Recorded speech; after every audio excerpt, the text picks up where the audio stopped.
Bienvenue à ce nouveau rendez-vous du réseau Cheval et Sciences Humaines. Nous accueillons aujourd'hui Marine Leblanc et Alexandre Blénaud, et c'est Alexandre Blénaud qui va ouvrir le bal. Donc, docteur en histoire grecque, auteur d'une thèse sur les chevaux et les cavaliers dans l'œuvre de Xénophon. Également auteur de Xénophon, l'intégrale de l'œuvre équestre, Actes Sud, chez Actes Sud, de Le cheval de guerre en Grèce ancienne, au Pur, et des chevaux de Rimbaud, chez Actes Sud, qui est également prix Pégase et prix Cora Institut de France. C'est parti, Alexandre, on te laisse la parole. Merci Patrice. Je voudrais tout d'abord commencer par remercier de votre accueil pour aujourd'hui, donc l'association Cheval et SHS, que l'on voit se structurer mois après mois et se développer. Donc c'est un grand plaisir. Ce que je disais tout à l'heure, c'est que je crains déborder un petit peu, donc vous me ferez signe bien sûr si je dépasse le temps imparti. C'est une communication qui, à l'origine, que j'avais présentée il y a quelques mois à Montpellier et qui était calibrée pour entre 45 minutes et 1 heure. Donc, c'est pour cela. Hein. Donc, si jamais je déborde, eh ben, vous me censurerez sans aucun problème. Cet exposé va tirer son origine en fait d'une publication en cours sur les centaures et les centauresses dans la culture occidentale. C'est un livre qui doit paraître en début d'année prochaine, générateur de chaos et de sagesse, et portant le poids insupportable de l'instabilité, ils intriguent nos esprits, décidément trop logiques. Leur nature double et contre-nature nous inquiète en même temps qu'elle nous fascine. Leur hybridité est pourtant bonne à penser, car elle peut dire un monde possible, libéré de toute taxinomie, de toute morale, de toute contrainte esthétique. L'homme-cheval symbolise en effet l'alliance des contraires, celle de la verticalité et de l'horizontalité, de la rationalité et de l'instinct, de la mesure et de la fougue. En même temps, il constitue un être aporétique, jouant avec ses contraires, ce qui s'explique par la dualité de leur être. Ils incarnent ainsi la lutte entre la passion et la raison, entre la sauvagerie et la civilisation, entre la force et la ruse, entre les tentations sexuelles et la pureté, entre le diable et Dieu. L'art équestre s'empare dès l'Antiquité de l'image de l'hippocentaure pour signifier l'union du cheval et du cavalier, et leur dialogue intime et espéré.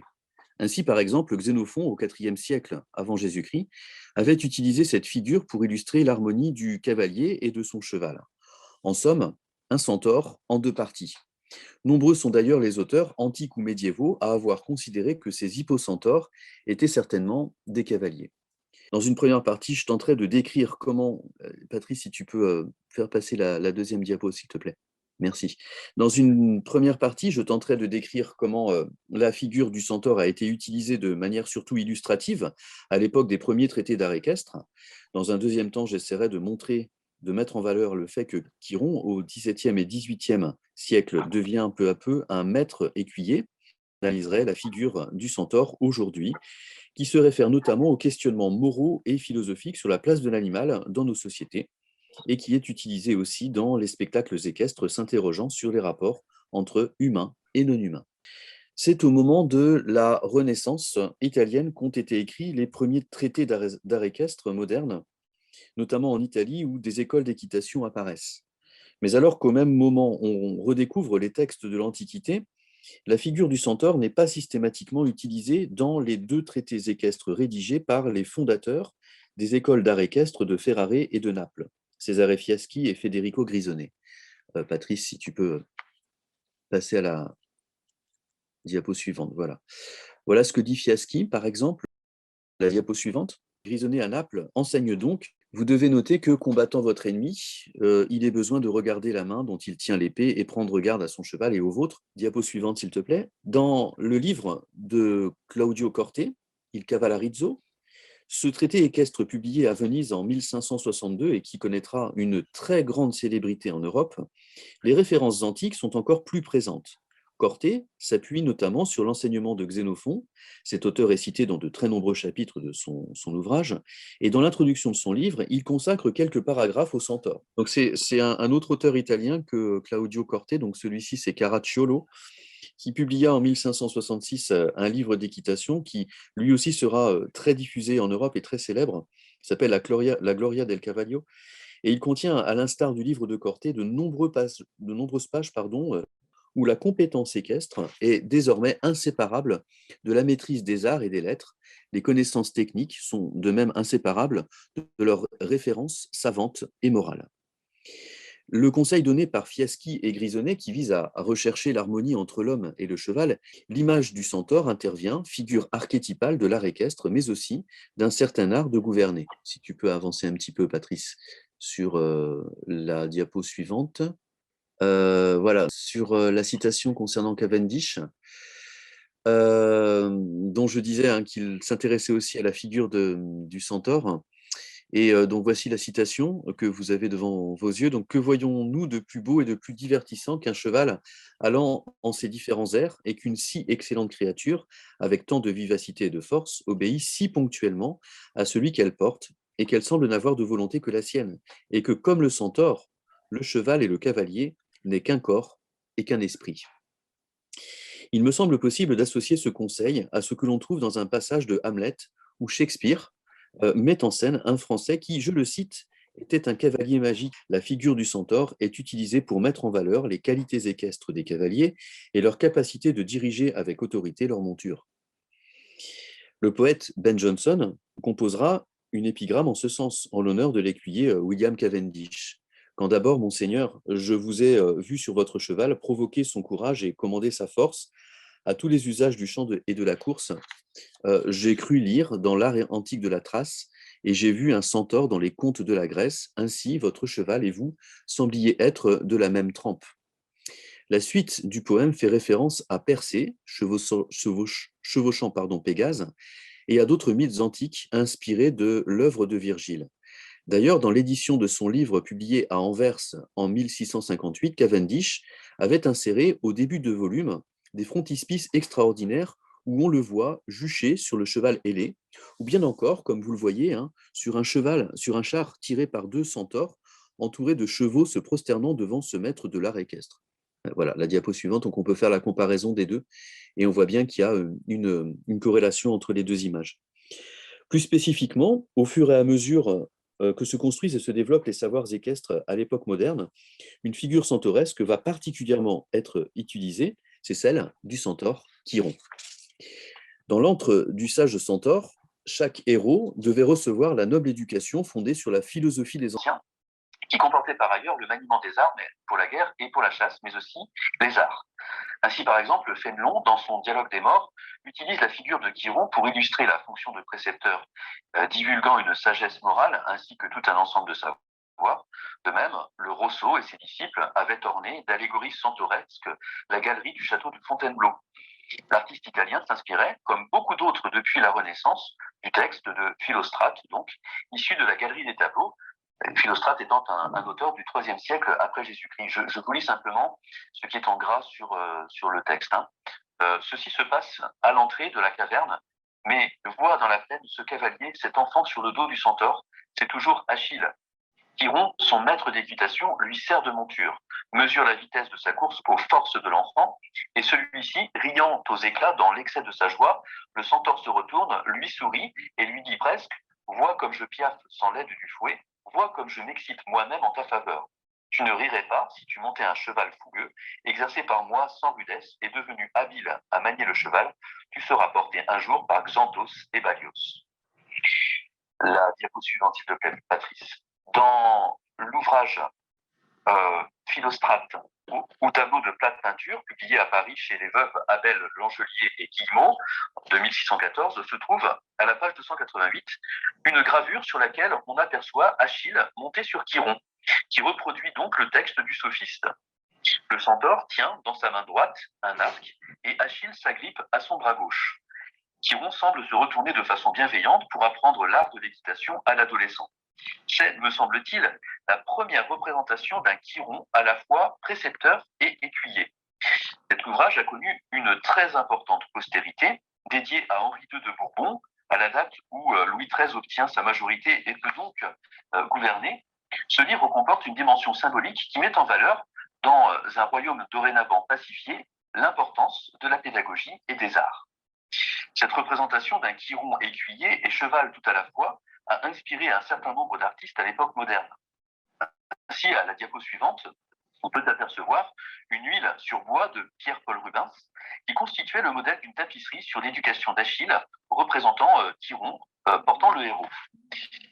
Montant accru, Achille semble déjà avoir comme on peut le voir, une assez bonne assiette. Il est représenté par une oblique rectiligne depuis la tête jusqu'aux pieds, ce qui semble l'empêcher d'être assis sur ses fesses comme sur une chaise, mais bien comme un cavalier déjà confirmé. Le centaure tient dans sa main gauche une badine, à la fois écuyer et cheval. Il montre à son élève la posture idéale et la manière d'y parvenir par des aides. Dans son journal, Eugène Delacroix, grand connaisseur des chevaux et de l'équitation, observant la tapisserie issue de cette peinture, trouvera le héros, je le cite, ridicule. Il est comme au manège et a l'air d'un cavalier du temps du Rubens. Il semblerait que la critique de Delacroix soit ici plus esthétique que technique de la part du peintre, qui représentera aussi Achille juché sur Chiron, comme on le verra par la suite. Il semblerait que Rubens se soit inspiré du centaure Borghese que l'on voit là, ce groupe statuaire de l'époque impériale du IIe siècle, aujourd'hui exposé au Louvre, et qui avait été retrouvé à Rome sur le mont Gaelius, peu de temps avant que le peintre y fasse un séjour. À l'époque moderne, l'analogie entre Chiron et les écuyers semble s'effectuer de manière assez régulière, comme on peut le remarquer, par exemple, c'est un petit peu avant, Patrice, je te dirai quand je te ferai signe. Par exemple, dans un passage des historiettes du gazetier Tallemant des Réaux, à propos d'Antoine de Pluvinel. Ce Pluvinel, dont on sait qu'il fut le professeur d'équitation du jeune Louis XIII. Tallemant des Réaux rapporte ainsi que la reine Margot, à la vue du roi, accompagné de Pluvinel, s'écria, je le cite, « Ah qu'il est beau, ah qu'il est bien fait, que le Chiron est heureux qui élève cet Achille ». Derrière cette remarque un peu teintée de raillerie, il faut rappeler l'importance de Pluvinel, auteur d'un célèbre traité d'équitation destiné au futur monarque, le manège du roi, dans lequel il développe les meilleurs conseils pour obtenir l'obéissance du cheval.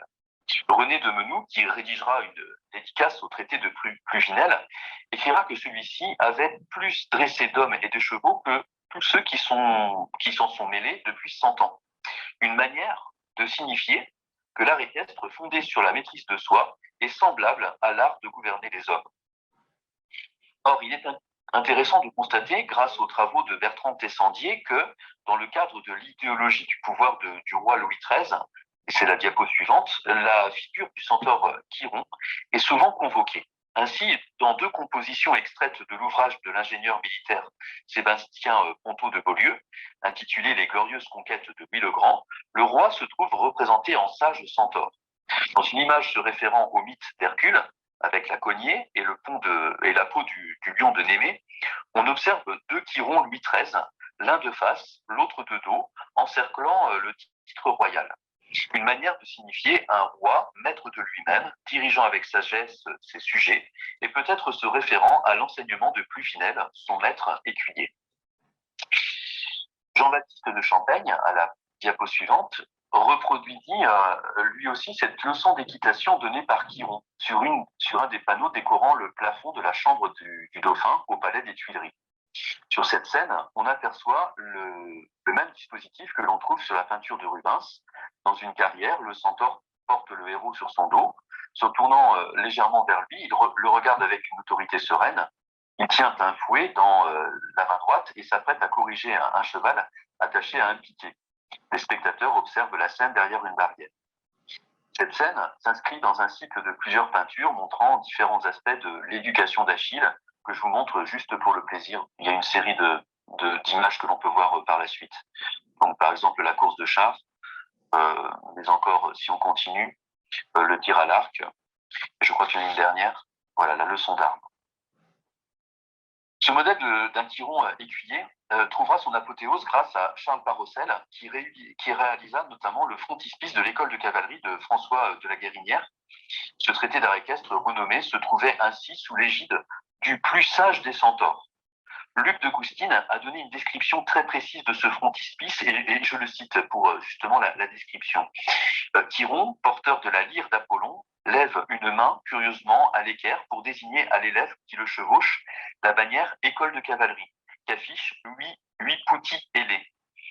Dans la nuée plane la déesse Pallas qui tient l'égide frappée d'une tête de gorgone. Au sol, repartant d'une pierre sculptée d'une autre tête de gorgone, gisent à gauche une selle avec ses étrivières, un masque de quintaine, une lance, un pistolet d'arçon. Puis, un manuel de géométrie ouvert au pied du centaure laisse entendre que nul n'entre ici s'il n'est géomètre. Enfin, se déroule à droite, à l'origine et à l'enfance de l'art, le jeu du dressage, auquel se livrent des enfants nus, l'un muni d'une badine, l'autre à quatre pattes et à peine libéré d'un mort, esquissant le geste de se relever. À noter que les têtes de Gorgone qui se répondent du ciel à la terre rappellent que c'est du sang de Méduse que naquit Pégase, le cheval ailé.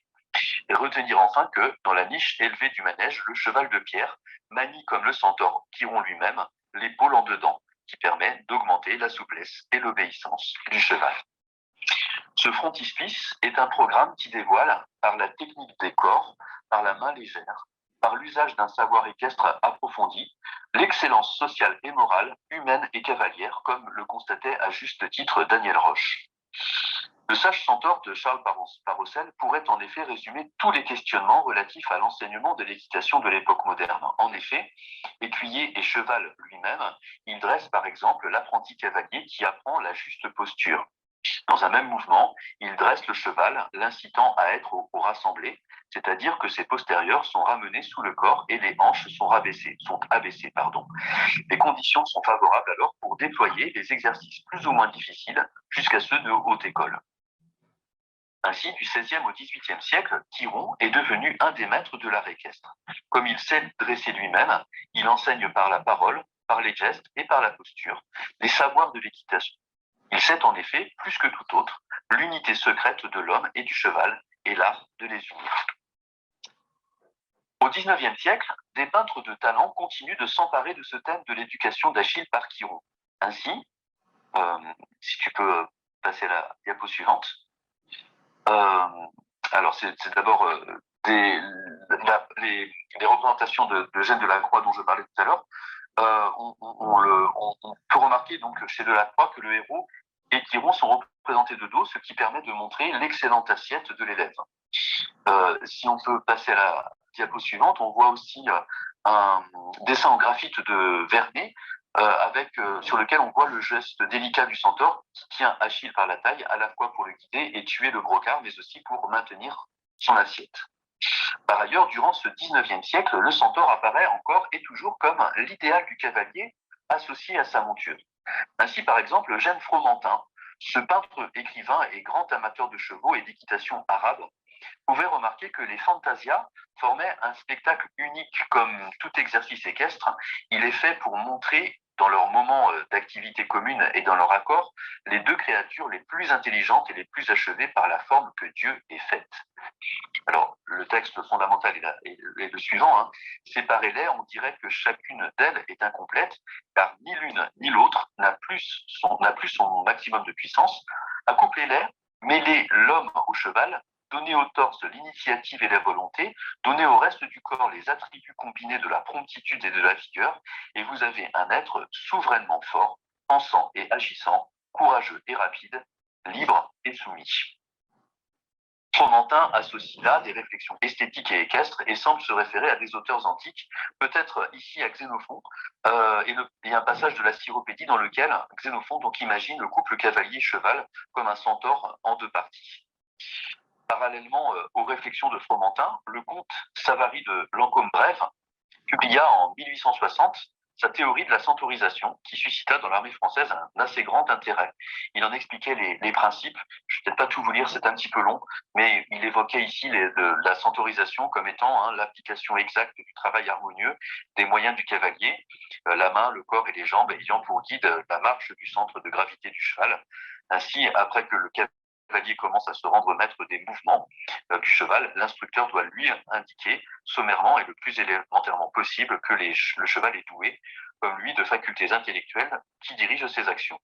Que ces facultés, quoique moins étendues que les siennes, n'en ont pas moins une puissance telle que le cavalier se trouve obligé de les reconnaître.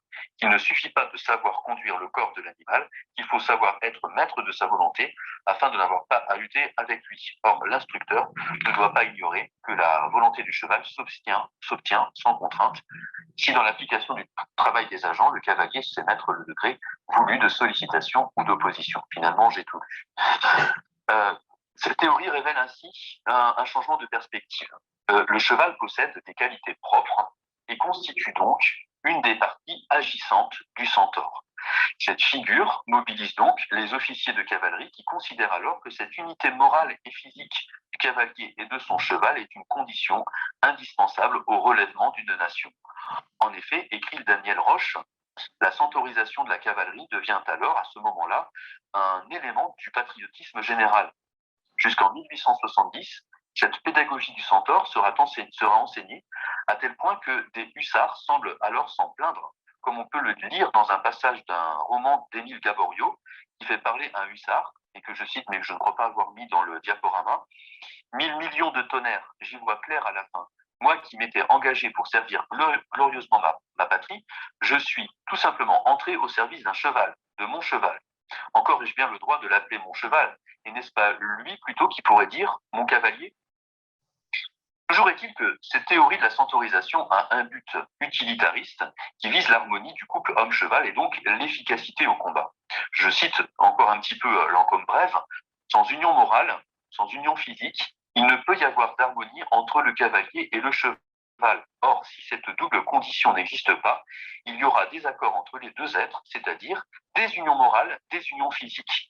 Les organes du cheval étant froissés par le cavalier, il y aura trouble au cerveau, et l'accord commun disparaissant, on verra se produire deux intelligences au lieu d'une seule, deux centres de gravité au lieu d'un seul, et comme conséquence, lutte entre le cavalier et le cheval.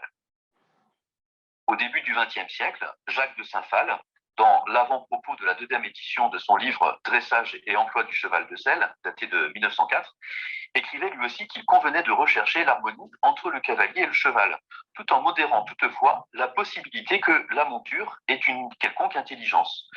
Saint-Phal se montre ainsi moins prompt à considérer le cheval comme un être agissant. Pour lui, la mécanique du centaure ne peut fonctionner que grâce à l'intelligence du cavalier. Ainsi, depuis au moins la Renaissance, les milieux équestres utilisent la figure du centaure comme un idéal à atteindre pour trouver la plus parfaite harmonie entre le cheval et son cavalier. Mais la figure centauresque apparaît aujourd'hui comme le reflet des conceptions morales et philosophiques qui visent à considérer la place de l'animal comme un être sensible, disposant de droits, voire même égal aux êtres humains. Tout un mouvement de l'équitation s'est par exemple développé depuis quelques dizaines d'années qui voit les deux entités du couple équestre comme étant strictement égales. Il s'agit de l'équitation naturelle, donc natural horsemanship, que l'on nomme aussi l'équitation éthologique, une équitation dont il convient de dire qu'elle suscite parfois des oppositions chez les tenants d'une équitation plus classique, par l'emploi minimal d'aides artificielles avec une équitation pratiquée parfois accrue, avec la tendance des chuchoteurs américains à murmurer à l'oreille de leur monture, le cheval semble délivré de toute contrainte. Le cavalier est appelé à mieux comprendre le mode de pensée équin. Les méthodes dites éthologistes incitent les cavaliers à devenir cheval, à apprendre à parler cheval. La figure du centaure est évidemment convoquée pour signifier cette harmonie retrouvée avec la nature. Ainsi, le programme d'enseignement de Pat Parelli, l'un des plus célèbres chuchoteurs américains, est composé de 10 niveaux, comme on peut le voir. Et le dernier niveau vise à atteindre, selon lui, l'unité suprême et donc à devenir un centaure. Un centaure sans rupture anthropologique qui associe l'homme et le cheval dans une communauté de valeurs et qui puise son origine dans les mythes amérindiens. Mais il s'agit là d'une vision fantasmée et biaisée, comme l'avait montré dans un article très critique et volontairement polémique de l'ethnologue Jean-Pierre Digard. Les Amérindiens, qu'il ne convient évidemment pas de considérer comme un groupe culturel indifférencié, ne recherchaient pas une harmonie naturelle, mais leur pratique d'élevage répondait à des logiques de protection. Les Sioux des plaines, par exemple, ne dressaient qu'incomplètement leurs chevaux afin d'éviter qu'ils ne soient trop facilement volés et non pas, donc, parce qu'ils éprouvaient une certaine compassion pour leur monture. Le centaure apparaît bien, dans cette perspective, comme le reflet d'une harmonie originale souhaitée entre humains et non-humains, le reflet d'un retour espéré à la nature, le reflet aussi d'une volonté de rechercher le bien-être animal par l'emploi d'une équitation douce et respectueuse. Équitation accrue parfois, et parfois sans l'emploi du mort. Par ailleurs, dans un même mouvement, la réflexion autour de la figure du centaure est devenue un projet artistique qui vise à placer au centre de la scène les cavaliers de spectacle devenant eux-mêmes des guides assumés. Je prendrai ici deux exemples assez rapides. Dans un des spectacles, donc en 2010, Bartabas, si on peut passer à la diapo suivante, Barthabas s'était engagé donc dans une réflexion autour du centaure, associant des figures gastro-théâtre plus tôt. Il déploie tout un univers dans lequel, je le cite, l'homme et l'animal deviennent centaures, guidés par l'homme lors d'un apprentissage que l'on nomme dressage, ne trouve pas l'accès à la connaissance. À l'inverse, l'homme un animal à l'origine de cette création, il cherche à faire ressurgir comme une évolution à rebours, une régression vers les couches profondes de son être. Le centaure apparaît comme un hybride à l'anatomie renouvelée. Ainsi, lorsque Barthabas, positionné comme on le voit devant sa monture, semble doté d'une tête de cheval. Dans ce spectacle volontairement ascétique, il questionne donc les limites de l'homme et de l'animal. Dans une autre perspective, c'est la diapo suivante, les spectacles du théâtre du Centaure, créés par l'artiste Cavalier Manolo à Marseille, sont structurés autour de cette figure hybride. Dans le manifeste de sa compagnie, l'artiste, je le cite, rêve d'un galop pour sa moitié humaine. Il rêve d'une parole pour sa moitié animale. Le centaure espère l'impossible de toutes ses forces rassemblées. Il interroge l'animal humain, déplaçant les frontières de soi aux frontières de l'autre. Le centaure est un franchissement. Manolo développe ainsi une philosophie du devenir, inspirée des idées du philosophe Gilles Deleuze. Dans son livre 1000 plateaux, coécrit avec Félix Guattari, Deleuze précise par exemple ce qu'est un devenir animal, qui n'est en aucun cas une imitation. Le devenir, écrit Deleuze, traverse et emporte l'homme, et n'affecte pas moins l'animal que l'homme. C'est donc faire l'expérience par-delà le sujet, en opérant ce que Deleuze appelle donc une déterritorialisation. Dès lors, dans la mesure où la question du devenir est une carte d'intensité, je continue de citer Deleuze, il n'y a plus d'homme ni d'animal, puisque chacun déterritorialise l'autre dans une conjonction de flux, dans un continuum d'intensité réversible. Ainsi, le centaure pourrait être analysé comme une construction graduelle et réversible des caractères qui le composent. L'équilibre ou l'harmonie recherchée masquerait les enjeux d'affrontement ou de colonisation partagée. Dans le domaine artistique, le centaure devient donc aujourd'hui un champ d'expression et d'expérimentation multiples qui questionne les relations entre l'homme et l'animal, la notion d'identité, la manière d'être au monde. Une performance récente permet de baliser de tels questionnements en quittant la perspective strictement équestre. En 2011, lors d'une performance en Slovénie, l'artiste Marion Laval-Janté se fait injecter du sang de cheval par son partenaire Benoît Mangin. Les effets de cette transplantation sanguine sont décrits par Marion Laval-Janté dans le texte qui apparaît devant vos yeux. On est très très nerveux au sens d'un métabolisme accru, d'une impression de puissance, avec en même temps une émotivité très supérieure en raison d'une stimulation des glandes surrénales de l'hypophyse qui fait qu'on est très inquiet et très émotif. Cette contradiction apparente entre une puissance physique et une fragilité psychologique m'a semblé très intéressante parce qu'en opposition avec la structure psychologique de l'homme, où en général on a un sentiment soit de puissance, soit de fragilité, mais rarement les deux en même temps. Ce genre de phénomènes contradictoires, qui sont peut-être inhérents à l'essence chevaline, on ne sait pas, constituent une impression tout à fait étonnante parce qu'elle est très clairement évocatrice d'une altérité. C'est comme si j'avais momentanément vécu une altérité.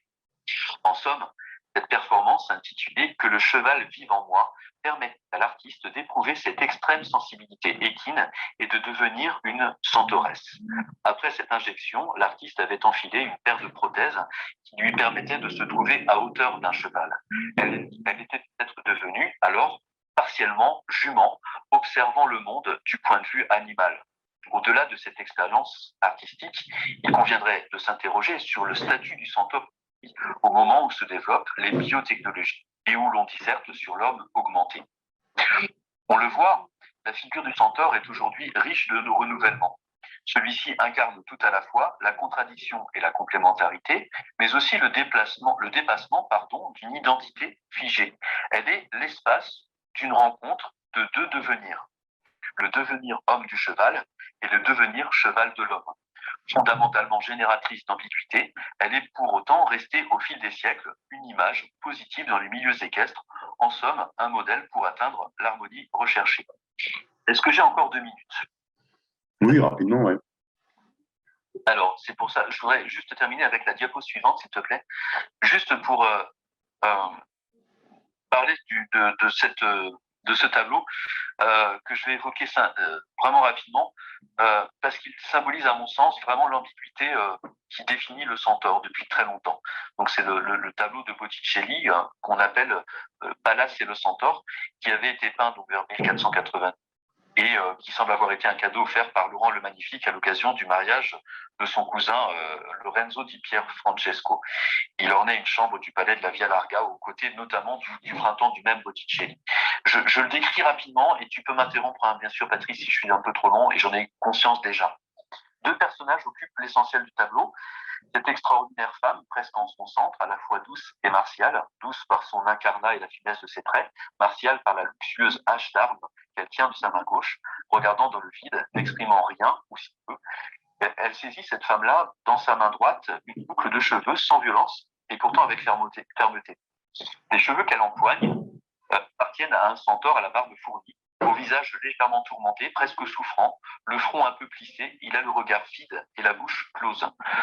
Le tronc humain de ce centaure est très légèrement disproportionné par rapport au reste du corps chevalin, comme pour souligner subtilement l'irréalité de la scène représentée.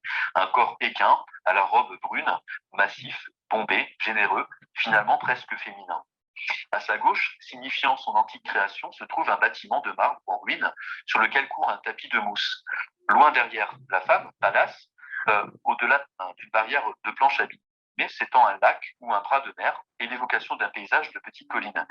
Un bateau navigue paisiblement, la grande voile dressée et gonflée par le vent, des marins s'y affairent. Le centaure parcourt un chemin qui semble s'incurver autour de la figure féminine en léger surplomb. Le manche de la hache d'armes paraît former le centre d'un cercle formé par ce chemin, si bien que l'on imagine l'hybride effectuer continuellement le tour de ce cercle. Discrètement, le navire en partance suggérerait peut-être ce mouvement initié par les deux figures. Ces deux figures affirment clairement leur antinomie, la déesse et la bête, la beauté et la laideur, le pur et l'hybride, la sagesse et la rusticité, ce qui ouvre la voie à de multiples interprétations. L'allégorie du bon gouvernement, ou bien encore un tableau néoplatonicien qui associe connaissance du divin et de la nature, la domestication de cette nature sauvage. On pourrait imaginer la mise en scène d'une curieuse danse où cette beauté, cette pureté, cette sagesse se joueraient continuellement des risques de l'étrange, de l'instable, de l'instinct primaire. Ce serait une lutte ferme, douce et perpétuelle qui dirait une philosophie comme une morale du provisoire où s'affronterait circulairement la présence, le présent et l'antique.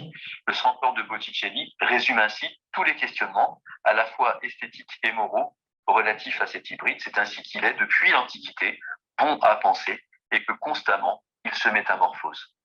Je vous remercie. Merci Alexandre. Bon, ça aurait été intense.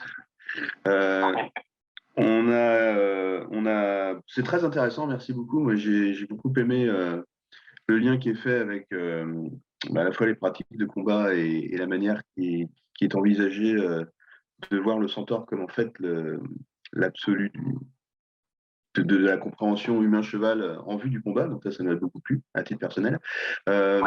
Et puis ça va faire le lien avec le travail de Marine derrière, il me semble. Est-ce que parmi vous, il y a des gens qui ont des questions? Alors, je vous invite à poser vos questions à Alexandre, si vous en avez. Moi, j'en aurais peut-être une. Alors, merci Alexandre pour. Je me permets, hein, Patrick, je peux? Bien sûr. Top.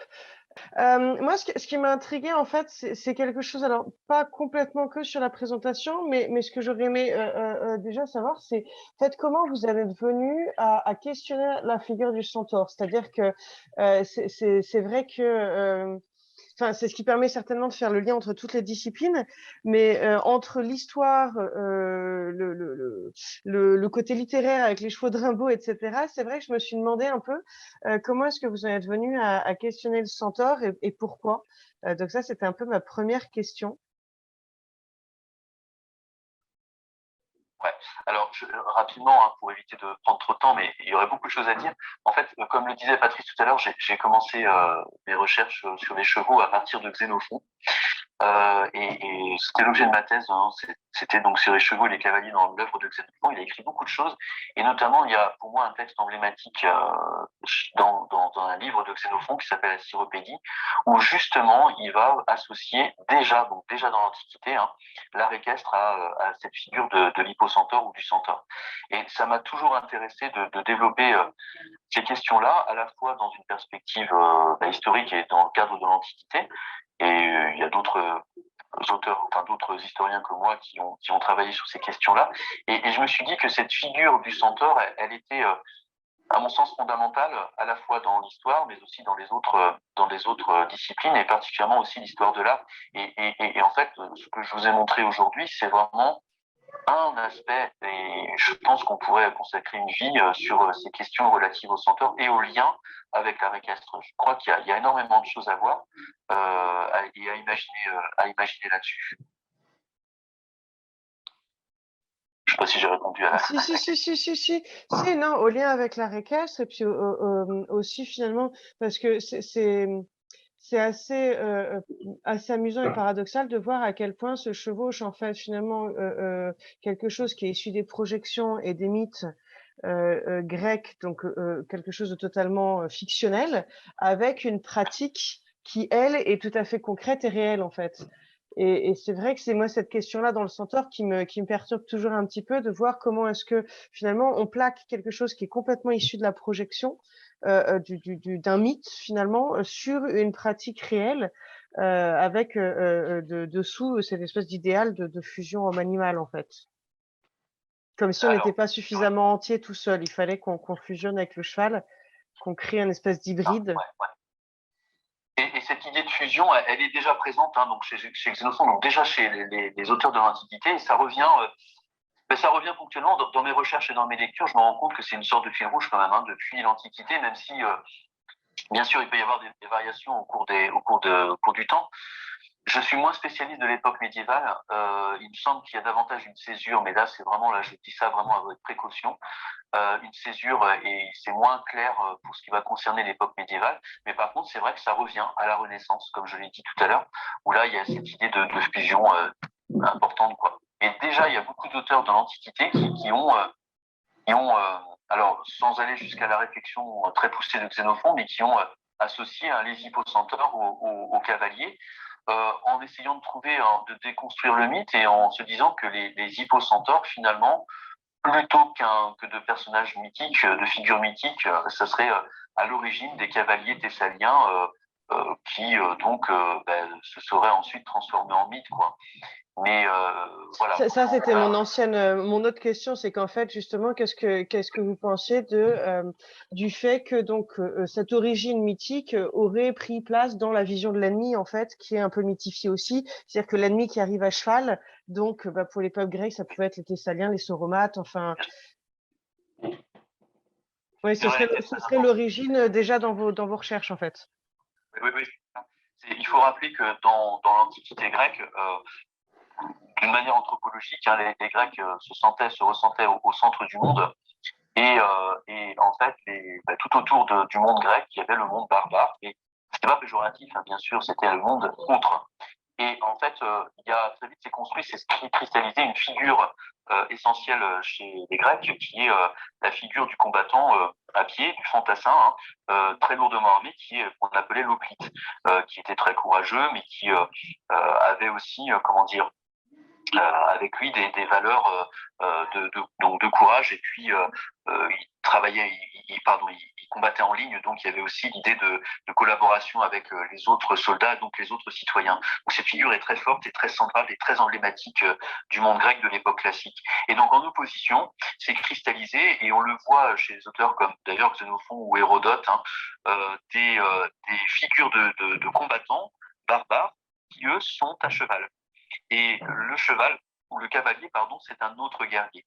Et à partir de cette opposition entre donc le fantassin et le cavalier, entre le grec et le barbare, va se développer aussi toute une mythologie, c'est-à-dire donc à la fois des soldats valeureux, et puis de l'autre côté, peut-être des cavaliers centaures qui seraient du côté obscur de la force, si je puis m'exprimer ainsi. Et on va le voir finalement dans un certain nombre de représentations qui vont concerner les centauromachie, par exemple, au niveau des frontons des temples grecs, où on voit que les ennemis sont les centaures. Ou bien encore peut-être aussi les Amazones, mais ça c'est un autre mythe. Donc on a ce développement qui est très présent, donc cette figure du centaure, déjà finalement dans l'Antiquité grecque très ambivalente, à la fois parce que c'est ce que j'ai dit tout à l'heure en introduction, ce sont des figures, comment dire, un peu négatives, hormis celle de Chiron, mais ce sont quand même des figures négatives parce que ce sont des violeurs, buveurs, etc. Mais si on isole juste la figure du centaure cavalier, c'est un centaure, ou plutôt c'est un cavalier qui va ressembler à un cavalier barbare, quoi, finalement. D'ailleurs, pour moi, c'est ça qui ça me pose justement une dernière question, après j'arrête, promis. C'est que justement, ce serait la lecture contemporaine, c'est-à-dire qu'autant ça ferait sens à l'époque grecque d'avoir le mythe des centaures lié aux ennemis et lié à la guerre menée à cheval, autant à l'époque contemporaine, c'est vrai que j'ai plus de mal à comprendre comment continue à se propager ce mythe et comment est-ce qu'on continue à avoir cet idéal de fusion avec l'homme. Alors même si la projection a beaucoup changé, c'est-à-dire qu'on est loin maintenant de l'image de guerrier sanguinaire et violent quand on pense de centaure, on est plus dans l'artistique ou comme vous montrez avec Bartabas ou avec le théâtre du centaure. Mais à une époque où justement on n'a plus d'exemples à cheval, je trouve toujours ça un petit peu paradoxal et questionnant de voir qu'on continue à être forgé par cette image-là. Donc, je ne sais pas si vous auriez une interprétation à ça. Alors, ouais, une hypothèse, mais c'est assez intriguant, effectivement. Oui, ça m'intrigue, mais on voit bien. Mais je pense que, c'est ce que j'essayais de montrer avec mon exposé tout à l'heure, c'est que à partir du 19e, où on commence à évoquer cette notion même de centaurisation, comment dire, la figure même du centaure, elle est complètement isolée justement de cet environnement mythique originel.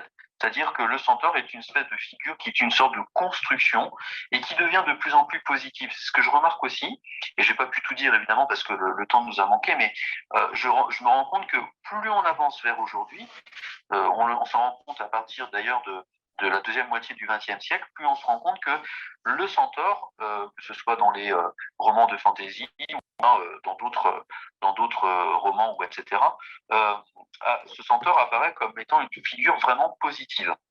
Et les marques de négativité, finalement, elles sont un peu atténuées ou même carrément atténuées. Ça dépend évidemment des représentations. Et donc, on est vraiment maintenant, je crois, dans une construction mentale. C'est ce que j'essaie de dire à la fin.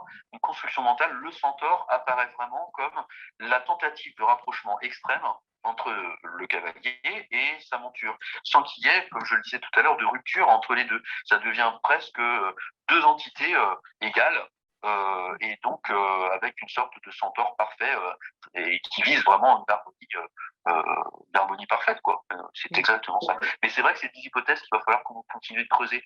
Là, il y aurait beaucoup de choses à faire en termes de recherche vis-à-vis de ces questions relatives au centaure.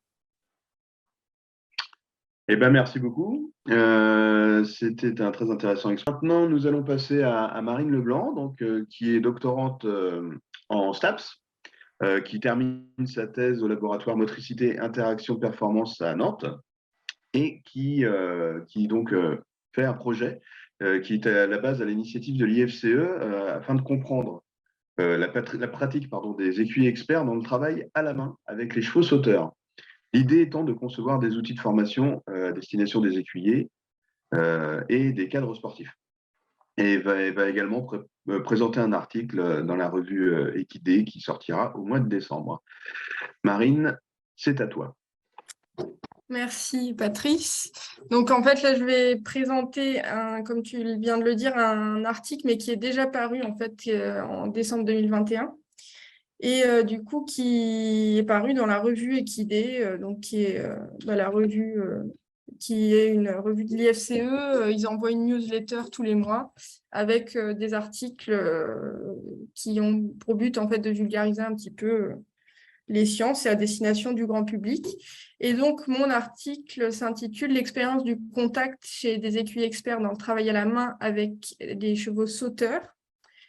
Tout d'abord, je vais remercier aussi Diane pour la proposition de présentation et puis le réseau SHS aussi pour toute l'organisation et les présentations mensuelles qui sont toujours très intéressantes. Et j'enchaîne donc avec le contexte de cet article. Donc, pour vous resituer un petit peu l'article, donc je vais vous parler de la thèse et des différentes études en fait qui structurent la thèse. Donc, ma thèse s'insère dans un projet, donc comme l'a dit Patrice, avec donc l'étude 1, c'est l'analyse de l'activité des écuyers experts dans le travail à la main en interaction avec les chevaux sauteurs. Étude 2, c'est analyser l'activité des écuyers en formation et l'activité des formateurs dans les situations de formation, donc des élèves écuyers. Et puis l'étude 3, c'est la conception de dispositifs de formation à destination des écuyers et des cadres sportifs. Et donc là, cet article, il se situe plutôt dans l'étude 1, donc, qui est l'analyse de l'activité des écuyers experts avec les chevaux sauteurs. Alors, tout d'abord, donc les écuyers, j'imagine que tout le monde sait qui ils sont. Donc, c'est des instructeurs qui enseignent à l'École nationale d'équitation. Et les chevaux sauteurs, ce sont des chevaux qui effectuent des sauts d'école. Donc, vous verrez quelques images pendant la présentation. Et donc, l'objectif et les enjeux de l'article, c'était de décrire et de caractériser empiriquement le contact dans l'expérience des écuyers experts, donc dans le travail à la main, c'est-à-dire quand ils travaillent en étant à côté du cheval, et afin d'offrir une nouvelle appréhension du contact et ouvrir sur la perspective d'un enseignement renouvelé du contact visant le développement de la compétence à trouver et maintenir un bon contact avec le cheval. Donc, petite revue de littérature. Donc, la notion de contact, déjà, elle rentre dans le domaine plus global de la communication homme-cheval, qui a été étudiée par des chercheurs donc, autour du concept de la communication incarnée entre les humains et les chevaux, mais également avec les autres animaux. Et donc, c'est l'idée que le corps est pleinement impliqué dans la communication entre les êtres vivants. Et l'idée aussi, concrètement, que, par exemple, les émotions du cavalier sont transmises, influent sur les émotions du cheval et que tout changement de comportement, même minime chez le cavalier, va influencer le cheval et vice-versa, du fait de cette proximité corporelle.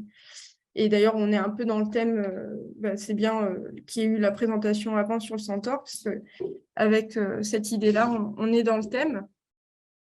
Et donc là, le contact, je vais vous faire aussi, donc, vous resituer un petit peu le contact dans la littérature. Donc tout d'abord, c'est une notion centrale dans la tradition technique du monde équestre. Et elle a été définie donc, par McGreevy et al. La connexion des mains du cavalier à la bouche du cheval, des jambes au flanc du cheval et des fesses au dos du cheval via la selle. Donc nous, ici, avec les écuyers, on s'intéresse plutôt à la relation main-bouche, parce que les écuyers travaillent en étant à côté du cheval et donc il n'y a pas de contact avec les jambes ou avec les fesses au dos du cheval. Et donc, ce contact, comme on l'entend classiquement le plus souvent, donc la relation main-bouche, a été approchée donc, biomécaniquement dans la littérature. Donc, c'est-à-dire, il y a eu pas mal de travaux sur les mesures de tension de rêne. Et puis, donc, c'est une notion, enfin, en tout cas, le contact idéal à avoir, donc c'est une notion qui est assez floue, à la fois dans la littérature et en pratique. Donc, par exemple, la FEI définit le contact idéal comme voilà, le cheval doit accepter la bride avec un contact de soumission doux, léger et constant. Et Hautberg et Bouissou, par exemple, avaient déjà repéré à l'époque que de nombreuses pratiques contrastent avec ce contact idéal. Parce que voilà, ils avaient observé que souvent les cavaliers en fait avaient un contact assez dur, des jambes aussi assez dures, etc. Et donc dans les pratiques équestres, le degré de légèreté de ce que j'ai pu voir en tout cas dans la littérature, est complexe à atteindre pour les cavaliers et finalement peu connu. On a vraiment, c'est difficile en fait d'avoir une idée du contact idéal concrètement quoi, dans la littérature. Donc dans cette étude, on se base donc sur les hypothèses de la cognition incarnée. Donc ça rejoint un petit peu le concept de la communication incarnée qu'on a vu tout à l'heure. Et donc nous, on envisage le contact dans un sens plus large que la simple relation main-bouche.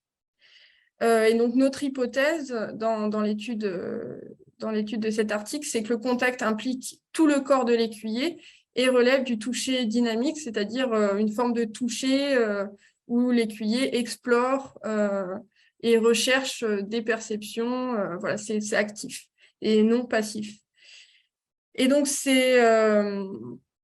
cependant, donc, les processus perceptifs qui caractérisent le contact restent syncrétiques, donc global et difficilement accessibles. Voilà,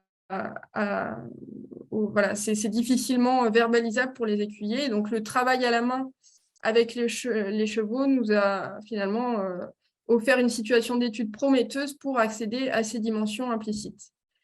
Donc, pour les matériels et méthodes de l'étude, on a observé et filmé 100 séances de travail entre les écuyers et les chevaux. Et à la suite de ces séances, à chaque fois, on a fait des entretiens d'autoconfrontation.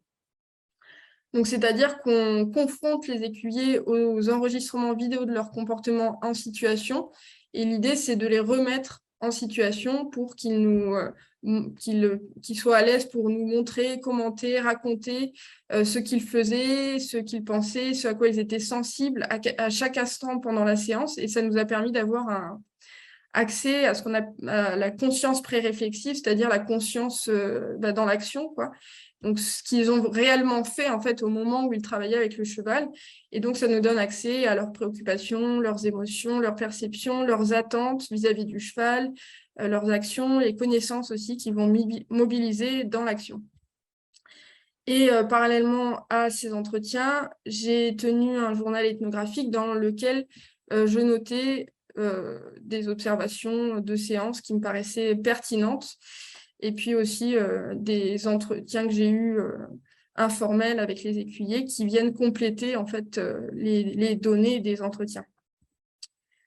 Donc, pour cette étude, donc, il y a eu 3 axes d'analyse qui ont été explorés, à la fois les dimensions significatives du contact, donc avec la construction de cartes mentales, la dynamique temporelle du contact, avec la construction d'une frise sur toute une séance entre l'écuyer et le cheval.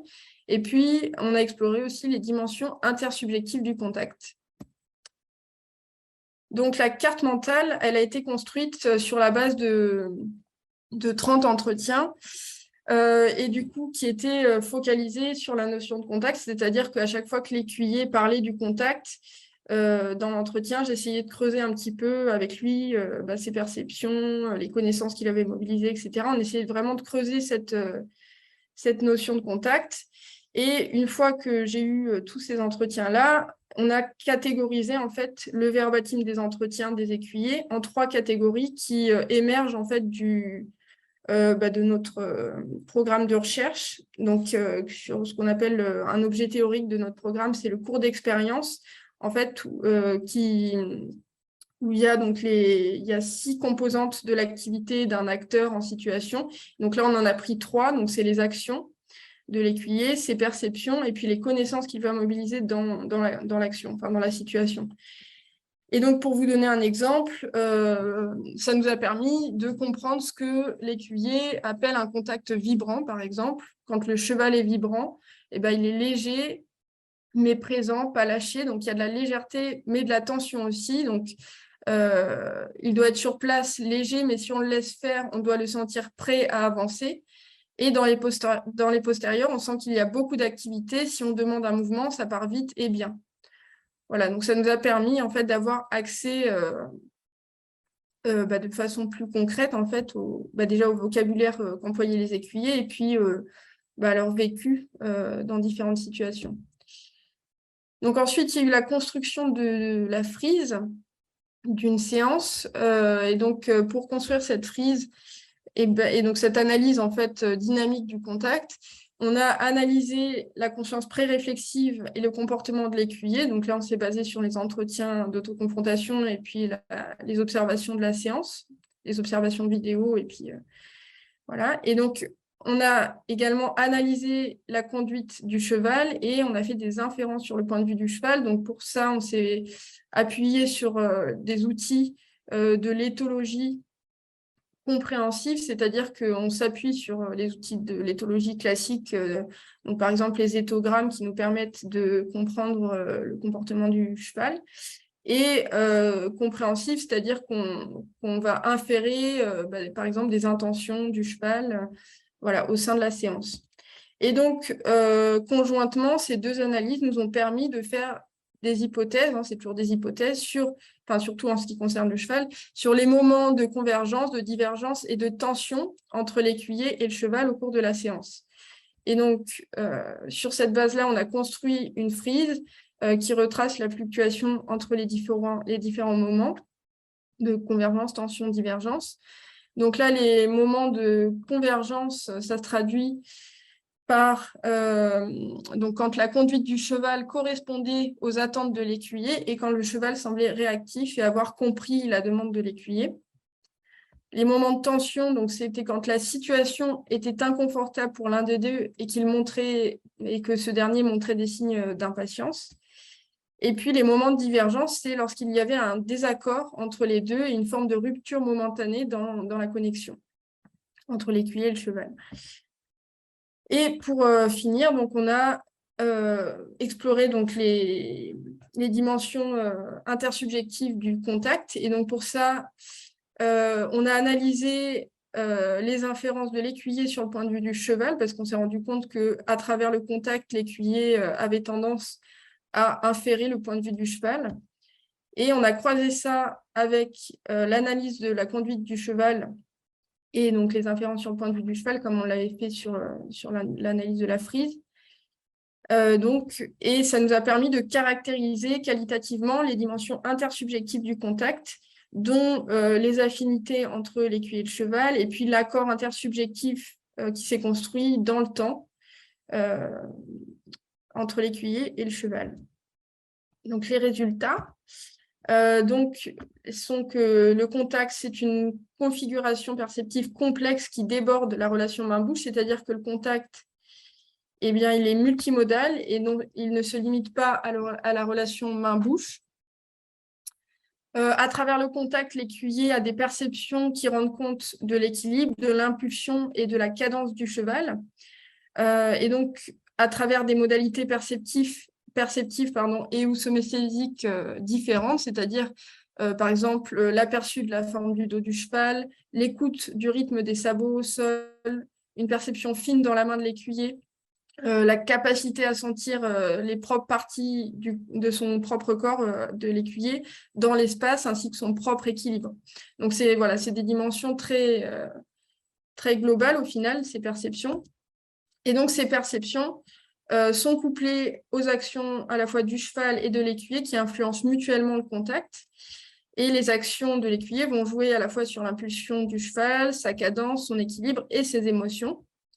Et elles sont basées donc sur des savoirs incarnés que l'écuyer a construits à travers le temps et donc qui portent sur la biomécanique du cheval, sa personnalité et son histoire. Et les perceptions de l'écuyer, qu'a l'écuyer à travers le contact, lui permettent de déterminer la qualité de l'interaction avec le cheval. Donc ensuite, le contact, c'est un état d'équilibre précaire dans la dynamique d'interaction. Et cette frise a montré donc une fluctuation donc, entre des états de convergence, de tension et de divergence entre l'écuyer et le cheval. Et donc, finalement, ça montre que le contact est toujours fluctuant, source d'ajustement entre l'écuyer et le cheval, une certaine précarité des états d'équilibre entre l'écuyer et le cheval, et que ce contact qui se construit au fur et à mesure de leur activité en cours, et donc il n'est pas stable et qu'il est précaire. Voilà, il est toujours menacé, en fait, à chaque seconde. Et donc, le contact, c'est un accord subjectif dans l'histoire d'une relation singulière, c'est-à-dire qu'il s'agit de deux êtres vivants singuliers. Et ce contact, il dépend des affinités entre l'écuyer et le cheval, de la convergence entre les attentes de l'écuyer et la conduite du cheval. Et puis, donc, les humeurs, les émotions de chacun dans la séance et également les niveaux d'expérience et les habitudes et puis la confiance mutuelle en fait, qui s'est construite à travers le temps entre l'écuyer et le cheval, dans laquelle les dimensions incarnées sont déterminantes. Donc là, à la suite de ces résultats, pour l'article Équidé, donc on a proposé 3 pistes pour enrichir l'apprentissage des cavaliers dans cette disposition à chercher et maintenir un bon contact. Je vais boire un peu parce que j'ai la voix. Désolée.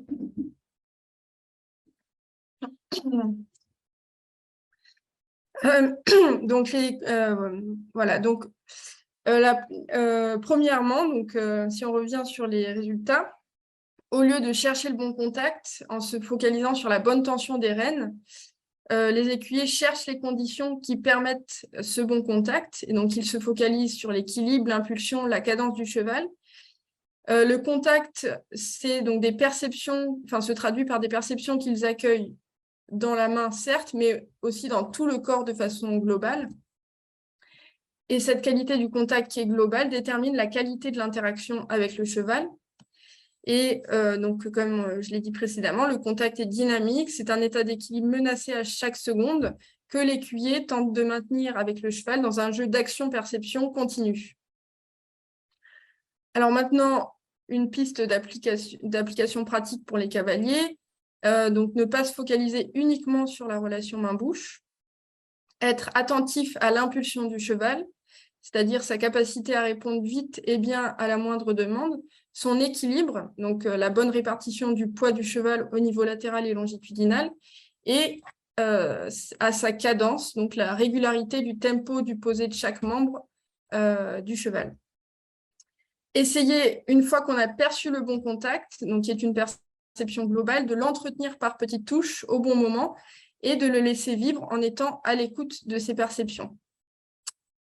Je vais parler de points de vigilance, notamment les mouvements contre-intuitifs qu'on peut être amené des fois à réaliser, mais voilà, faut le savoir. Donc, par exemple, les écuyers experts ont rapporté que les écuyers en formation pour faire mobiliser le cheval sur place, donc faire piaffer le cheval sur place, avaient tendance à fermer fortement leurs mains sur les rênes tout en activant le cheval avec la cravache et avec les appels de langue. Donc, effectivement, ça pourrait paraître logique de faire mobiliser un cheval sur place en fermant, en freinant et puis en activant derrière, quoi.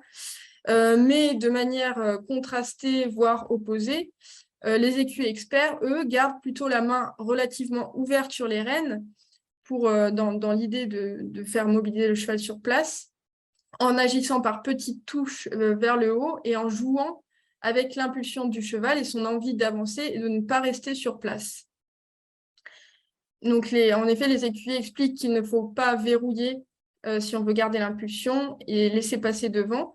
Sinon, donc là, c'est un écuyer qui a donné une image. C'est comme si on appuyait sur la pédale d'accélération d'une voiture tout en serrant le frein à main.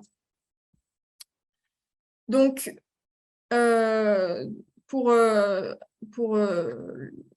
faire acquérir donc, cette disposition aux écuyers en formation, les écuyers experts font sentir les écuyers, donc c'est-à-dire qu'ils prennent le cheval, par exemple, ils le mettent dans le bon contact, ensuite ils le redonnent à l'élève en lui demandant de se concentrer donc, sur ses sensations. Ils montrent également, donc pareil, ils prennent le cheval, ils demandent à l'élève de se focaliser sur un geste en particulier quand il travaille le cheval. Ils utilisent des images pour expliciter une sensation particulière à l'élève. Donc, par exemple, concernant l'explicitation d'un contact franchi, l'écuyer formateur évoque, on part d'un contact dur ou mou, puis d'un seul coup, c'est comme un allègement sans retrait. La sensation d'avoir un bout de tissu dans les mains. Donc là, c'est pour expliciter cette sensation d'un contact franchi. Ensuite, ils font monter des chevaux qu'ils appellent des chevaux instructeurs, c'est-à-dire des chevaux qui sont expérimentés et plutôt doués et qui permettent de procurer aux élèves les bonnes sensations. Et puis, ils procèdent étape par étape, c'est-à-dire qu'ils vont progressivement amener l'élève, enfin le couple en fait, dans l'autonomie. Par exemple, ils vont l'aider à mettre le cheval dans la bonne impulsion au début, puis progressivement, ils vont s'effacer pour le laisser faire de plus en plus de façon autonome. Et on remarque que plus le couple avance, moins les formateurs interviennent physiquement dans la relation. Donc ensuite, deuxièmement, donc le contact, comme on l'a dit, il est intersubjectif ou relationnel. Donc c'est une interaction entre deux êtres vivants qui ont leurs histoires propres, leur personnalité singulière, des intentions qui peuvent être convergentes ou divergentes au sein d'une séance. Ces émotions jouent pleinement dans la relation. Et c'est pour ça que les écuyers experts sont toujours préoccupés par la personnalité et l'histoire de chaque cheval avec qui ils travaillent. À la fois donc, leur passé lointain, donc leur parcours de vie, leur passé proche, donc par exemple la dernière séance vécue. Et puis, ils intègrent tous ces éléments-là dans le ici et maintenant de leur séance. Et par exemple, il y a des chevaux ils sont conscients que les chevaux sont tous différents, qu'il y a des chevaux qui sont plus délicats que d'autres, à qui on peut demander d'une certaine manière et pas d'une autre. Et donc, ils ont des chemins différents en fait, pour chaque cheval. Et donc, pour développer cette disposition, les écuyers ont en tout cas développer une disposition à interpréter de façon très fine en fait les conduites des chevaux dans le ici et maintenant de la séance afin de s'adapter au mieux à chaque seconde avec lui. Donc voilà, donc les écuyers, comme je le disais, sont très conscients aussi que les chevaux sont sensibles aux humeurs et aux émotions des écuyers. Donc, par exemple, le soir d'un gala, l'écuyer est stressé et le cheval donc, va forcément le ressentir.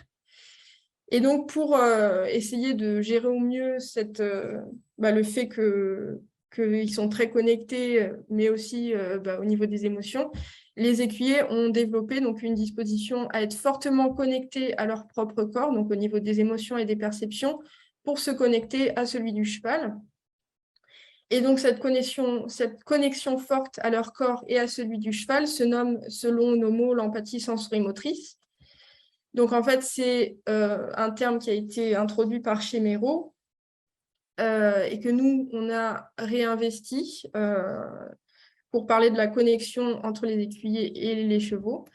Et donc, pour nous, c'est une forme de disposition que l'écuyer développe, donc qui est d'être fortement connecté à son propre corps et donc à ses perceptions pour être connecté et pour rentrer dans le monde du cheval et se projeter dans l'environnement, c'est-à-dire se faire comprendre et être efficace dans ses actions et se faire comprendre de la meilleure manière vis-à-vis du cheval.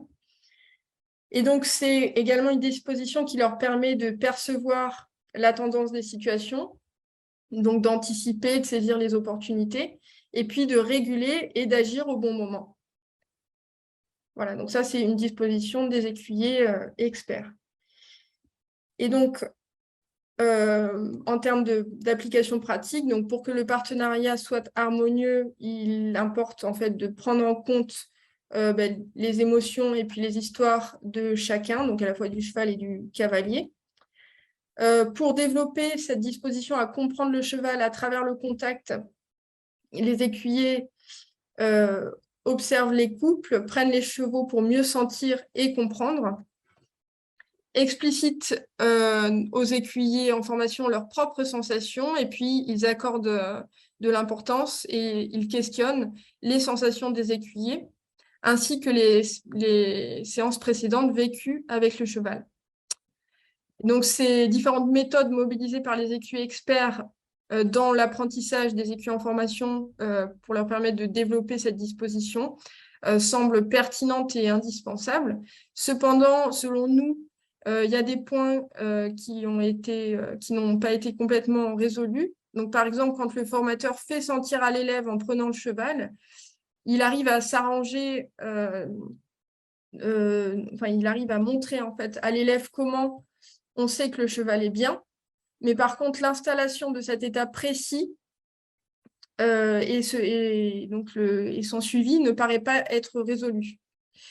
Et donc, nous, on pourrait intervenir, donc là, c'est plutôt l'étude 3 du projet. Donc, ce serait de mettre en place des pratiques innovantes qui enrichiraient les méthodes déjà mises en place par les écuyers. Donc, par exemple, avec l'introduction de capsules vidéo. Donc là, on se baserait sur les entretiens filmés qu'on a eus avec les écuyers et puis les vidéos de séance qui permettraient à l'écuyer d'expliciter de façon fine comment il a réussi à mettre le cheval à mettre différents chevaux en fait dans des états précis. Donc ça pourrait être une idée de formation pour les écuyers.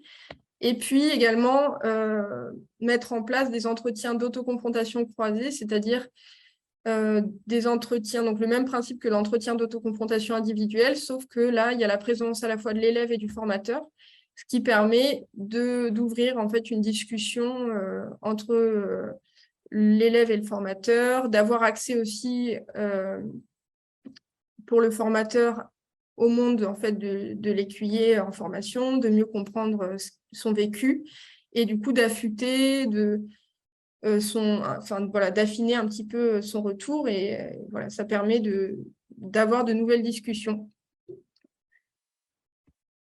Voilà.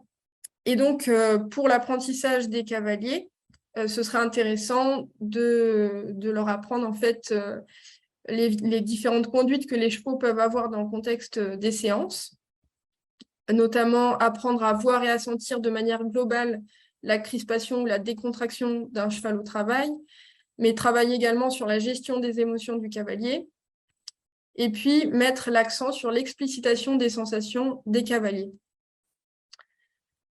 Pour conclure, donc, ce travail effectué avec les écuyers a permis de mettre au jour certaines dimensions implicites de leur activité qui seraient bénéfiques d'intégrer dans les formations, parce que si la forme d'un mouvement de l'écuyer est visible, donc par exemple des actions de renne, de cravache, le moment précis auquel il agit, la durée de son action, qui peut être courte ou longue, son intensité et son rythme sont totalement implicites.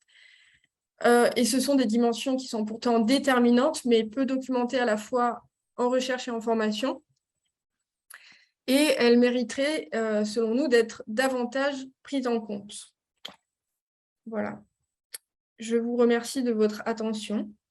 Et si vous avez des questions, n'hésitez pas. Je vais arrêter le partage de l'écran.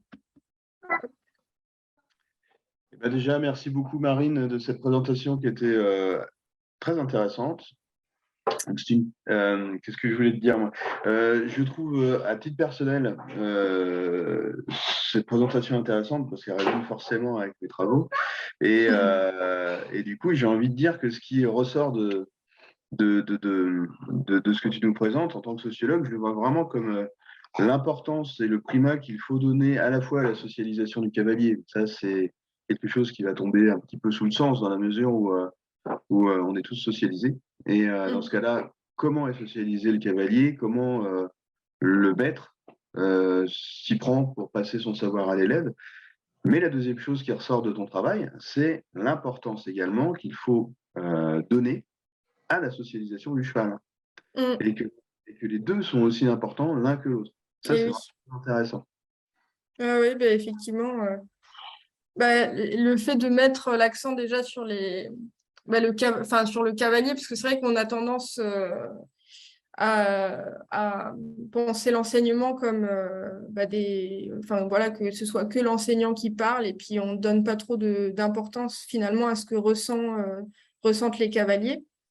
Et en fait, ça peut être utile pour mieux comprendre, pour que le formateur en fait se mette plus à la place du cavalier et que ça lui ouvre de nouvelles pistes en fait, de formation. Alors, les écuyers le font déjà. Ils arrivent à s'adapter aux différents écuyers qu'ils ont. Ils sont conscients qu'il y a des écuyers à qui il faut parler d'une certaine manière et voilà, des manières de transmettre qui vont plus parler à certains écuyers et pas à d'autres.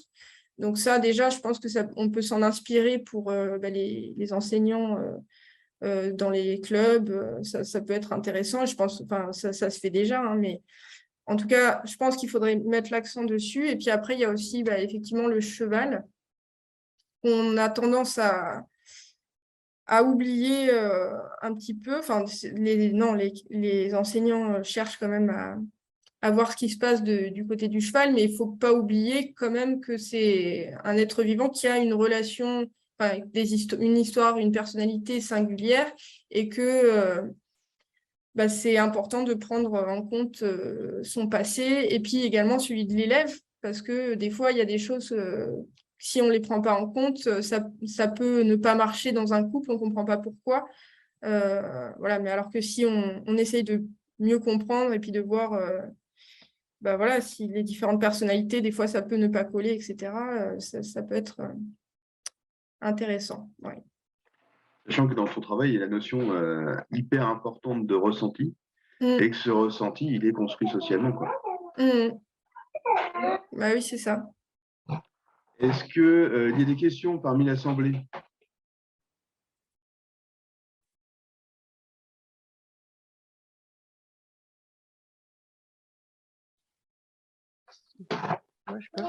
Moi, je peux faire une observation ou pas? Mais c'est une question, mais en même temps, c'est parce que tu vois, je te dis, j'ai pensé à toi dernièrement parce que j'ai été à l'école portugaise à Dareka, j'ai dû interroger pour un article justement pour les Amis du Cadre Noir, j'ai dû aller faire l'intervieweuse là avec les clients en chef. Et en fait, c'est assez intéressant de voir justement à quel point on est dans des pratiques complètement différentes, alors que on est au départ quand même dans des écoles qui préservent une certaine tradition et qui sont aussi là pour transmettre finalement des héritages passés. Et en fait, quand tu décris le travail, je trouve, alors est-ce que c'est le côté français où on se pose énormément de questions et où en effet on est beaucoup peut-être, on est vraiment dans notre temps en fait, je trouve. Avec ce que tu décris, parce qu'il y a tout un espèce de questionnement autour du cheval, autour de l'enseignement et de la transmission, tu vois, alors que par exemple à Lisbonne, ils viennent juste de se rendre compte que peut-être que ce serait bien qu'ils fassent un règlement ou au moins laisser un truc écrit pour que les écuyers futurs continuent à appliquer ce que font les anciens et qu'il n'y ait pas trop de disparité dans les pratiques, tu vois. Ça, c'est quelque chose qu'ils sont juste en train de mettre en place maintenant parce qu'ils se sont rendus compte que parfois ça passait pas et que la tradition chorale c'était bien, mais parfois c'était quand même vachement bien de laisser des choses écrites. Et en fait, vous êtes déjà finalement dans la prise en compte de l'animal comme un athlète. Enfin, finalement, vous êtes dans un trinôme en fait. Ouais, c'est ça. Bon, avec toi en plus comme observateur, donc ce serait presque un 4e point de vue, puisque tu es en plus le chercheur, donc on est carrément dans une espèce d'équipe de 4 composantes, avec l'athlète équestre, l'élève humain, le maître humain, et puis en fait le chercheur qui observe et qui finalement les fait prendre en conscience, etc. Et je trouve que cette pratique réflexive est finalement vachement en avance. Tu vois, et puis surtout sur une institution comme le Cadre Noir où on n'aurait pas forcément tendance à penser qu'il y a tout ce questionnement intellectuel et scientifique derrière. Donc, et justement, est-ce qu'il y a des blocages liés à ça ou est-ce que ça, c'est quelque chose que tu as pu beaucoup trouver dans ton travail de thèse, une espèce de blocage à se dire, mais attendez, normalement, c'était juste cheval-cavalier, et puis là, déjà, on passe sur... Enfin, de quel droit, en fait, on questionne leur pratique, tu vois, cette espèce Est-ce que tu as retrouvé ça comme blocage ou comme un peu... En fait, c'était pas vraiment un blocage parce que, bon, déjà, la demande, elle est venue de l'IFCE. Alors, au début, effectivement, les écuyers, ils étaient un peu... Ils avaient un peu peur de cette recherche-là. Ils se demandaient ce qu'on allait faire, quoi. Est-ce qu'on était là pour juger leur pratique ou pas? Et en fait, nous, on est vraiment dans une démarche compréhensive. En fait, c'est qu'on n'est pas là pour juger ce qu'ils font, mais on est là pour essayer de comprendre ce qu'ils font et de voir qu'est-ce que ce travail-là permet ensuite de développer dans une visée un peu transformative, alors peut-être de leur pratique d'enseignants, de voir comment ils peuvent enrichir ce qu'ils font déjà. Et voilà. Et du coup, les écuyers experts, notamment, tout ce travail avec les entretiens, etc., ça leur a permis aussi de se développer professionnellement parce qu'ils faisaient des choses qui n'étaient pas forcément conscientisées, qu'ils ne verbalisaient pas forcément. Et du coup, dans leur travail de formateur, en tant que formateur, ça les a aidés ces entretiens-là parce qu'ils se rendaient compte en fait de ce qu'ils faisaient et du coup le fait de me l'expliquer à moi, après ça leur ouvrait aussi des pistes pour l'expliquer de façon plus claire aux écuyers en formation. Je ne sais pas si j'ai répondu à ta question. Ah, j'entends pas. Oui, j'ai vu. Non, si, c'est intéressant justement de voir que même du côté QI, en fait, il y a eu finalement, il y a cette compréhension. On a eu de la chance, ils ont été assez ouverts en tout cas à ça, et puis ils ont vite vu l'intérêt des entretiens les concernant, quoi, les entretiens d'autoconfrontation. Et parce après, qu'en fait, tu touches à un autre problème aussi qui est politique, c'est-à-dire que mine de rien, la demande, tu as dit, est venue de l'IFCE, mais est-ce que les écuyers sont ceux qui ont demandé à questionner leur pratique, tu vois? Et donc peut-être qu'on touche aussi à une espèce de, finalement, en réussissant à faire cet échange-là, peut-être qu'on finit par comprendre l'intérêt que peuvent avoir en fait l'IFCE d'un côté et le cadre noir de l'autre. Peut-être. Oui. Le cadre noir comme observateur de pratique, tu vois, et l'IFCE comme outil d'analyse et d'étude de ces pratiques, je sais pas. Oui, c'est ça, c'est que l'IFCE c'était. En fait, c'est un projet qui s'est fait aussi de la même manière en attelage à haut niveau. Disons qu'avant ce projet avec les écuyers experts, l'IFCE avait donc mobilisé un laboratoire à Montpellier pour analyser l'activité experte d'un champion d'attelage, quoi, Louis Bastille, je ne sais pas si ça vous parle, et qui était très fort dans sa pratique, mais qui du jour au lendemain a dû se retrouver enseignant, parce que du coup il a pris, du coup il a arrêté la compétition et donc il fallait le reconvertir et il avait vachement de mal à expliciter en fait ce qu'il faisait, donc il se basait beaucoup sur des méthodes, des livres, etc. Mais en fait c'était pas vraiment ce qu'il faisait en situation. Et c'est pour ça qu'en fait, l'IFCE, ils se sont dit, du coup, le projet a été à terme, quoi, et ça a été assez intéressant. Et du coup, en fait, le projet, il naît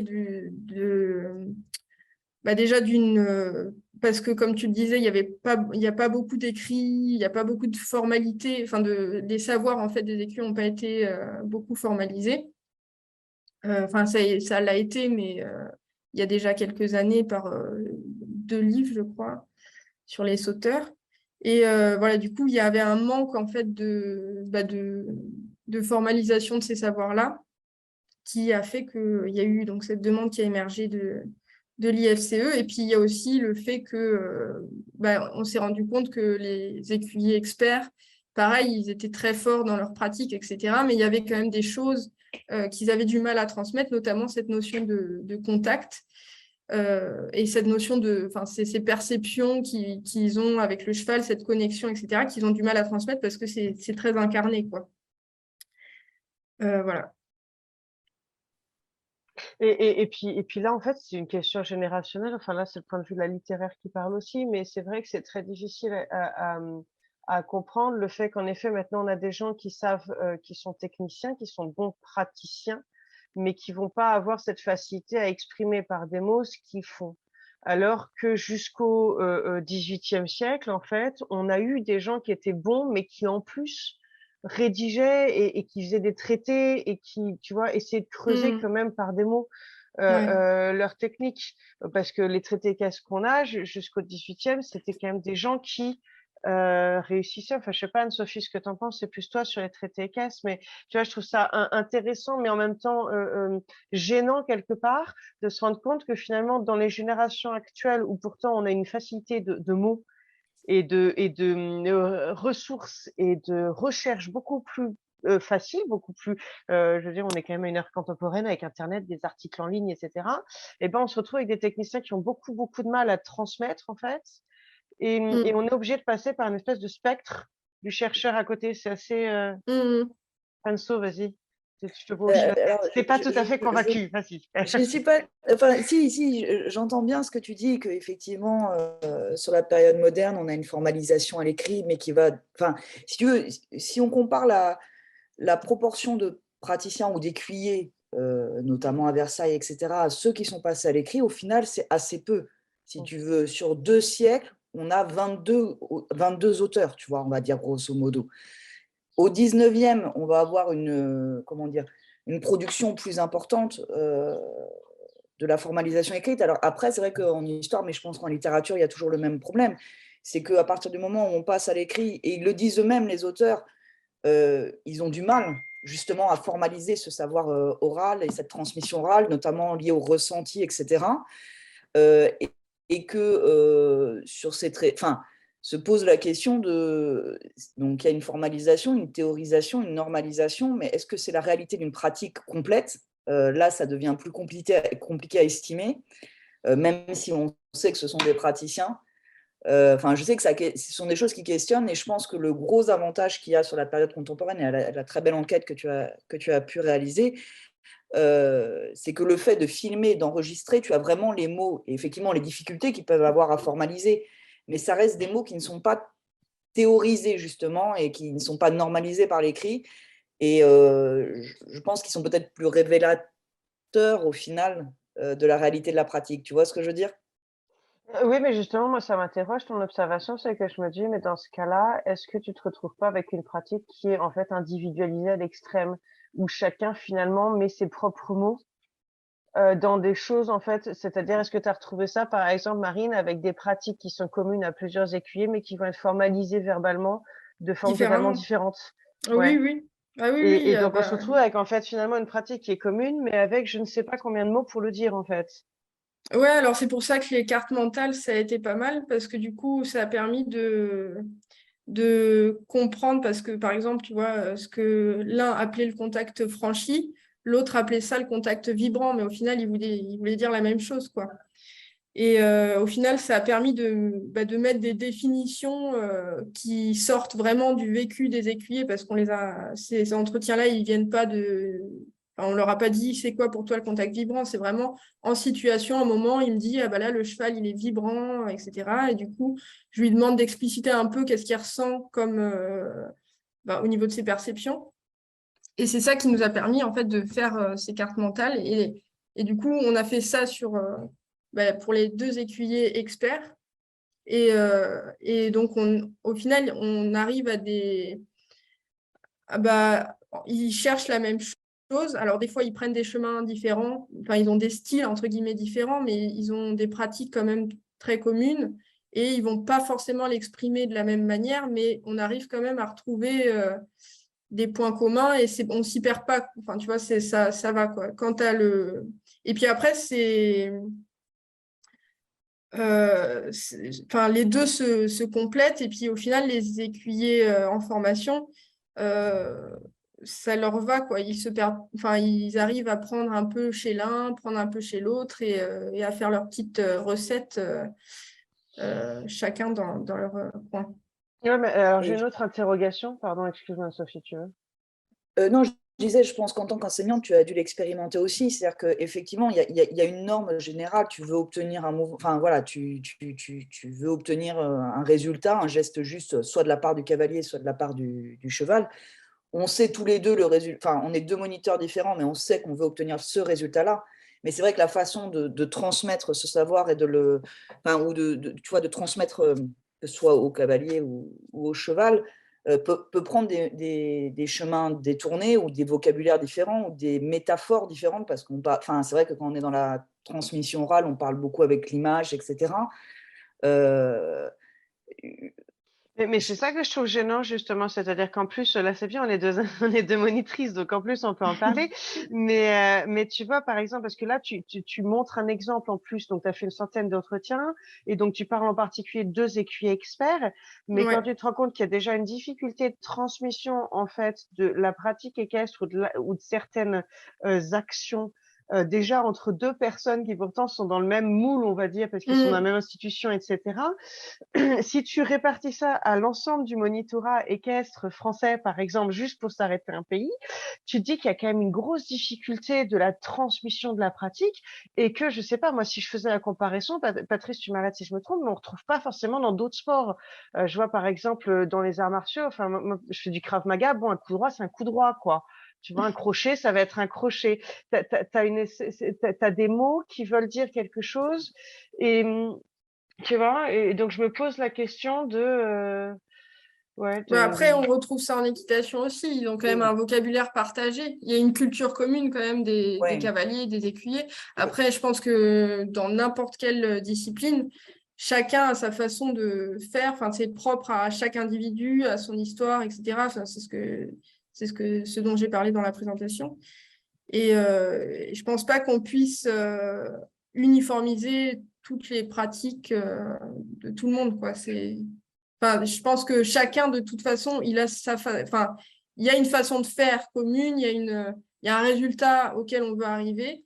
Il y a, on va dire, En fait, l'idée, c'est que euh, comment enfin, les écuyers, ils ont tendance à encourager, enfin, à faire une pédagogie où ils encouragent euh, des actions pour arriver à un résultat, mais ils vont pas dire de façon directive tout ce qu'il faut faire, etc. Il y a juste des actions proscrites où là, bah, non, ça, tu peux pas, enfin, ça, c'est trop loin de ce qu'on fait, etc. Mais après, chacun a... Enfin, ils vont pas dire exactement il faut faire ça, etc. S'il y a un écuyer qui a une prise de rêne qui lui va bien et que ça marche bien avec son cheval, bah, c'est pas... Enfin, voilà, on va pas changer C'est la pour différence autant. entre la pédagogie directive et la pédagogie active. Voilà, c'est ça. Ouais, c'est un peu l'idée, ouais. Il y a une notion d'école qui est très très importante à prendre en ligne de compte. Pour prendre l'exemple que vient de donner Diane, si on dit qu'un direct et un indirect en sport de combat, dans la plupart des sports de combat, on va faire un coup de poing comme ça, alors que par exemple en Wing Chun, c'est un coup de poing. Ça n'existe pas, il n'y aura que des coups de poing comme ça. Donc l'école, et ça marche aussi en équitation, l'école est extrêmement importante. Il y a toujours ces références qui interviennent potentiellement selon les moniteurs d'équitation, comme j'ai déjà dit, hein, soit qu'ils valorisent une connaissance des savoirs éthologiques scientifiques ou des savoirs éthologiques plus pragmatiques, empiriques, ou qu'ils suivent des auteurs équestres en particulier, que ce soit par Elie, comme dont on a pu entendre parler tout à l'heure, ou d'Orgex, ou Baucher, des auteurs comme ça qui ont une grosse influence, la Guérinière, enfin j'en passe, mais qui ont vraiment une grosse influence et qui vont, par exemple, Dorjex, il a une manière de travailler la mise en main du cheval avec les mains très très basses et sur le côté des flancs, qu'il est le seul à proposer et qui peut marcher avec certains et probablement pas avec d'autres. Sans compter qu'en plus, les moniteurs d'équitation, ils vont rentrer en symbiose, en quelque sorte, avec leurs pratiquants. Si un pratiquant ne se plaît pas, il est compétiteur, et là où il est, il ne va pas faire de compétition, il va s'en aller. De même que si il n'est pas du tout dans la compétition et qu'on ne voit que de la compète, ça va pas du tout bien se passer. Donc l'influence le rapport qui va se créer entre le cavalier et le moniteur, et ben, c'est quelque chose d'hyper important aussi, et aussi avec le cheval, bien entendu. Mm. Et je pense que oui, il y a des choses qui sont individuées, notamment l'expression du ressenti. C'est très difficile de formaliser un ressenti, etc. Mais je pense qu'il y a quand même une culture technique commune et là, Diane, tu as discuté avec mes étudiants. J'ai un étudiant argentin qui a fait une interview, un anthropologue qui a fait une interview d'un militaire et l'enseignement militaire est encore de compétition en Argentine. Et il expliquait la position. Alors, c'est de l'équitation classique, alors c'est peut-être plus commun encore et il expliquait en espagnol. Moi, je ne parle pas l'espagnol. eh ben, j'ai juste écouté l'interview et je l'aurais dit de la même façon. C'est-à-dire que vraiment, tu vois, il y a quand même sur le positionnement du cavalier, tu vois, sur des gestes. Tu parlais de coups droit, de coups de poing. Je pense que quand tu as une culture technique commune, c'est peut-être le ressenti qui est plus individualisé, mais le geste technique lui-même, voilà. Alors après, ça serait peut-être intéressant effectivement de comparer par rapport à ce que tu disais à Lisbonne sur cette culture technique commune, parce que c'est quand même des... Voilà. Je pense que le ressenti, l'expression du ressenti est individualisée. Peut-être pas forcément la C'est qu'on technique a des elle-même. notions aussi qui ne sont pas que des gestes, c'est-à-dire que la notion d'impulsion, par exemple, elle va avoir autant de définitions, par exemple. Parfois, elle peut avoir des définitions complètement différentes. Tu vois, il y a beaucoup de choses qui sont pas fixes, en fait. Et en effet, ce que montre Marine ou Patrice, c'est qu'il y a aussi une individualisation, finalement, de l'élève. Et donc ça, c'est vrai que c'est quelque chose de différent que tu retrouves pas forcément dans d'autres sports. C'est-à-dire qu'en danse, on va pas chercher à ce que chaque danseuse ait leur propre style, parce qu'il y a un moment, s'il faut qu'elles soient ensemble dans un ballet, eh ben c'est comme ça, c'est pas autrement. Enfin, il y a une espèce d'uniformisation quand même de certaines pratiques, et même dans certaines écoles, comme tu disais, Patrice, ça reste que si tu fais du judo, c'est pas de l'aïkido. Donc il y a un moment, faut que tu fasses Ouais, du mais je pense judo, que la parce que différence sinon entre c'est la plus du danse, judo. l'aïkido, C'est le pas ce que je veux judo, dire. Alors que l'équitation, en fait, dès le moment où tu as un cheval, on appelle ça de l'équitation, finalement. ben oui, c'est ça. Alors que C'est c'est parce que des tu as un autre situations être vivant. différentes, tu vois. La différence entre la danse, l'aïkido, le judo et l'équitation, c'est que tu as ce troisième acteur qui est le cheval et qui en plus n'a pas le même mode de communication que l'humain, quoi. Enfin, je sais pas, Patrice. Vas-y, Patrice. Alors, la comparaison judo-aikido est un peu fallacieuse parce que c'est pas du tout les mêmes techniques qui sont travaillées. Alors, en revanche, ce qui peut être intéressant à envisager, c'est que si on prend l'aïkido, le jujitsu, le kung-fu et les AMHE, donc les arts martiaux historiques européens, ouais, on va se rendre compte que pour faire une clé de bras, donc je montre comme ça par exemple, il n'y a pas 36 000 façons de faire une clé de bras. On utilise la rotation du poignet, la supination du poignet qui va faire que du coup on va partir comme ça. Et quoi qu'on fasse et où qu'on se trouve sur la planète Terre, si on veut faire cette clé de bras, on va être obligé d'avoir un nombre d'appuis qui va être relativement le même. Après, il va y avoir des petites variations liées à l'école, mais la base est la même. Ça, c'est une chose. Maintenant, si le cheval et l'individu... alors, quand, par exemple, on prend deux individus qui vont apprendre à combattre, mettons du judo, mais l'aïkido, peu importe lequel, on va avoir le moniteur et les deux pratiquants. Euh, et les deux pratiquants fonctionnent sur une corporalité qui est commune, qui est celle de l'être humain. Pour moi, il n'y a pas de différence entre avoir un moniteur et deux pratiquants et un moniteur et un cavalier et un cheval, parce que le moniteur enseigne au cavalier comment monter le cheval qu'il a formé. Donc c'est avec sa technique qui, la plupart du temps, c'est lui qui travaille ses chevaux. Donc même si le cheval, on l'a vu, a une histoire de vie qui peut influer sur sa manière de ressentir les choses, au final, c'est le moniteur qui travaille ses chevaux en règle générale, ou qui a une volonté de travailler ses chevaux de telle ou telle manière. Donc il va avoir des attendus qui vont faire qu'il va attendre de son cavalier qu'il monte le cheval comme lui le montrait, finalement, et comme il a appris son cheval à monter. Donc finalement, le cavalier monte comme son moniteur, en quelque sorte. Après, il y a des variations locales, il y a plein de choses qu'on peut dégénéraliser, hein. Quand on parle de généralité, on a forcément des spécificités qui disparaissent, mais il ne faut pas les oublier. Voilà, donc c'est pour ça que oui, il y a une base commune, c'est très clair, quoi qu'il en soit. Après, il y a la manière d'en parler qui est très différente. Alors, quand on définit impulsion selon le lieu, selon l'endroit, selon l'école, on ne va pas le dire de la même manière, mais au final, qu'est-ce qui compte? Est-ce que c'est la manière qu'on a de verbaliser les choses ou est-ce que c'est la manière de les faire? C'est tout l'intérêt d'une pratique. Moi, ce qui me gêne, c'est plus la réception, c'est la transmission. C'est-à-dire qu'en fait, si tu ne verbalises pas de la même façon, comment tu peux le faire passer aux générations futures, tu vois? C'est un peu ce que s'est posé comme question. Donc là, je prends le cas des sauteurs parce que donc c'était sur un truc des sauteurs que je questionnais la Jean-Pedre. Et lui disait donc ce règlement qu'ils vont mettre en place à Lisbonne, c'est justement parce qu'ils se sont rendus compte que le fait de verbaliser trop de choses avec trop de mots différents, etc., et de pas avoir quelque chose de un peu plus figé, un peu plus écrit, en fait, aboutissait à des différenciations de pratiques. Sauf que le but de Lisbonne est très différent du but de Saumur, parce que leur objectif à eux, c'est de reproduire des techniques équestres du XVIIIe siècle. Point. comme elles sont écrites dans tel traité équestre du XVIIIe siècle, point. Il n'y a pas d'évolution, en fait, des pratiques. Non, quoi. ils cherchent pas, au contraire, parce que ce qu'ils veulent, c'est la conservation d'un patrimoine équestre historique qui a été, en fait, qui pour eux était l'aboutissement, en fait, de leur culture équestre, et donc au XVIIIe siècle, dans le manuel de Gavion d'Andrade, enfin, de Carlos d'Andrade. Et donc, en fait, leur idée, c'est de reproduire cette espèce de Bible équestre et de la perpétuer parce que pour pas la faire disparaître en fait. Et donc eux, ils sont dans un espèce d'objectif de mémoire, c'est-à-dire que évidemment ils sont adaptés aux pratiques, c'est-à-dire qu'ils cherchent pas des gens qui soient des brutes avec leurs chevaux, etc. Il y a des choses qu'ils ont adaptées, mais leur objectif c'est de reproduire une pratique équestre qui est celle du XVIIIe siècle. Point. Ils n'ont pas la volonté de le, tu vois, et il le dit lui-même. Hein, après, ils ont des élèves qui sortent en compète, qui font, etc., des choses en civil, on va dire, sans le côté école, mais ça va pas être en tant qu'écuyer de l'école de Saumur.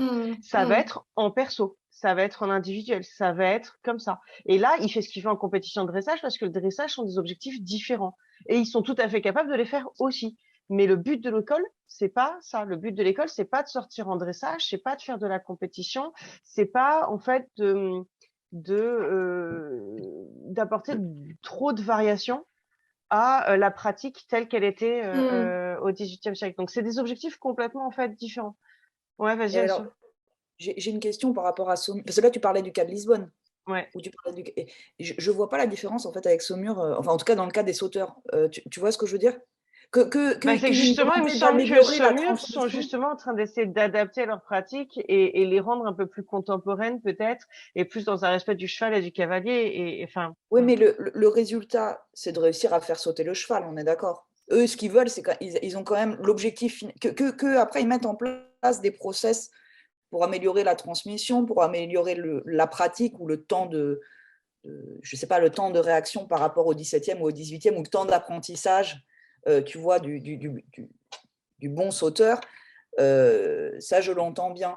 Mais je pense que quand même à Lisbonne, dans leur pratique, ils ont aussi cette volonté-là. Mais leur objectif, c'est quand même de faire sauter les chevaux. Et cette pratique, elle vient du 18e. Ouais, mais c'est pas de faire sauter les chevaux n'importe comment. C'est de faire sauter les chevaux de cette façon-là. Et de reproduire ce mouvement-là.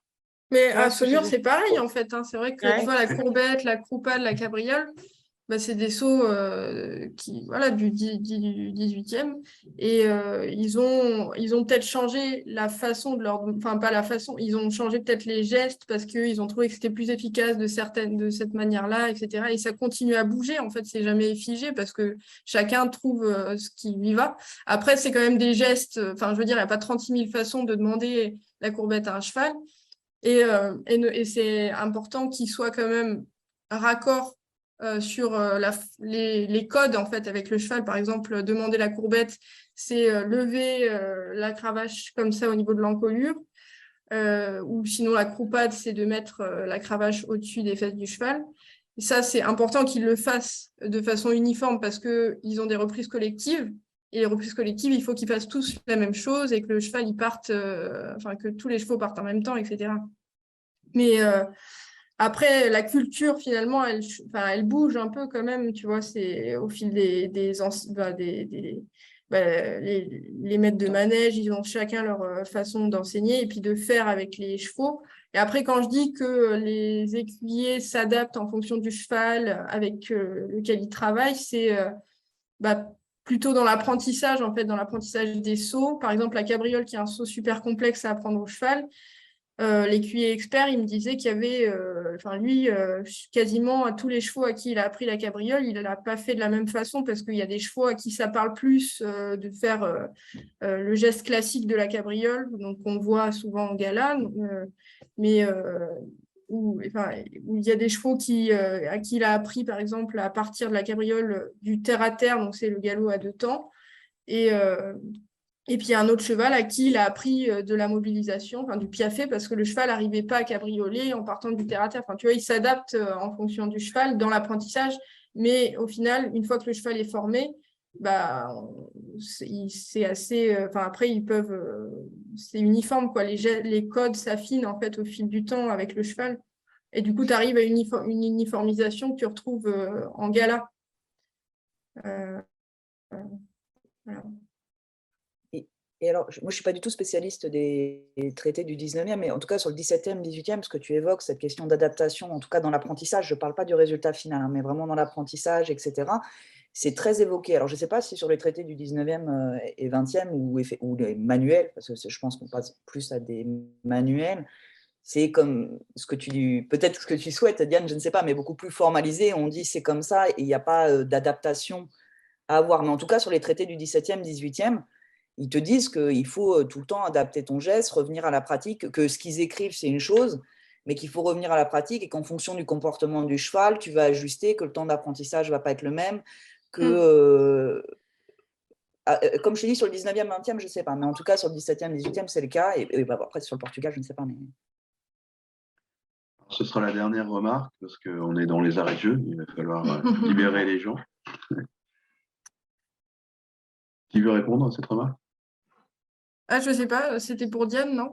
Non, c'était peut-être pour toi, Marine, non? Ah, d'accord.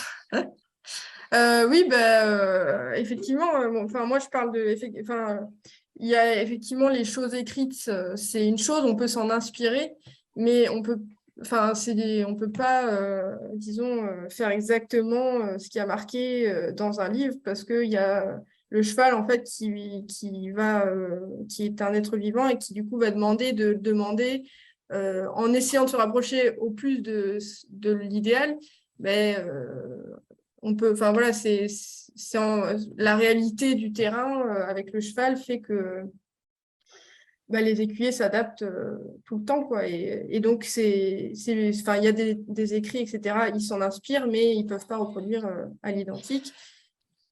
Voilà.